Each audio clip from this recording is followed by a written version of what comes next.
একটি নাম, মালালা ইউসুফজাই। আজকে সে মালালার কথা মনে পড়ে আপনাদের?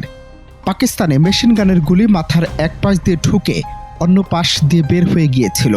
সেদিন সবাই ভেবেছিল এই বুঝি সব শেষ, কিন্তু উন্নত চিকিৎসা, দ্রুত সিদ্ধান্ত আর সময় মতো বিদেশে নেয়ার কারণে সে মালালাই আজ নোবেলজয়ী, বিশ্বজুড়ে সাহসের প্রতীক।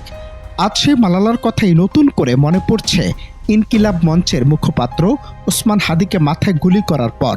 কাছ থেকে করা গুলি মাথার এক পাশ দিয়ে ঢুকে আরেক পাশ দিয়ে বের হয়ে যায়।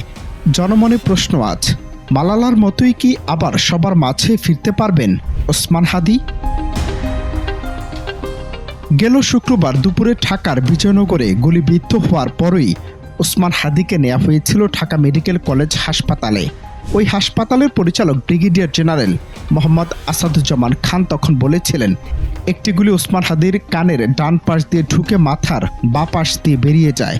হাসপাতালের নিউরোসার্জারি বিভাগের চিকিৎসকেরা তার প্রাথমিক অস্ত্রোপচার করেন, পরে নেওয়া হয় এভারকেয়ার হাসপাতালে।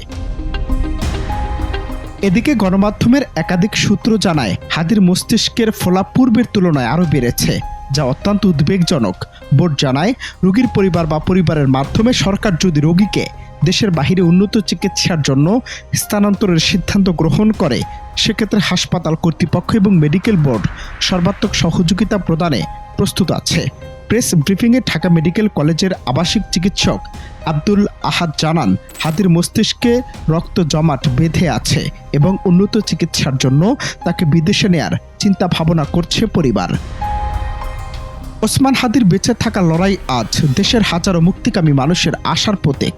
তার সুস্থ হয়ে ফিরে আসা কেবল তার ব্যক্তিগত জয় হবে না, এটি হবে সুস্থ রাজনৈতিক চর্চা এবং ন্যায় বিচারের পক্ষে এক বিশাল বিজয়। জাতি এই মুহূর্তে গভীর উৎকণ্ঠায় আর আরোগ্যের জন্য প্রার্থনা করছেন। উন্নত চিকিৎসার মাধ্যমে তিনি যেন মালালার মতোই জীবন ফিরে পান এবং আবার ইনকিলাব মঞ্চে ফিরে এসে তার রাজনৈতিক ভূমিকা পালন করতে পারেন, সে প্রত্যাশাই আজ সবার। অনন্ত হাসান মাসুদ, বাংলা টিভি।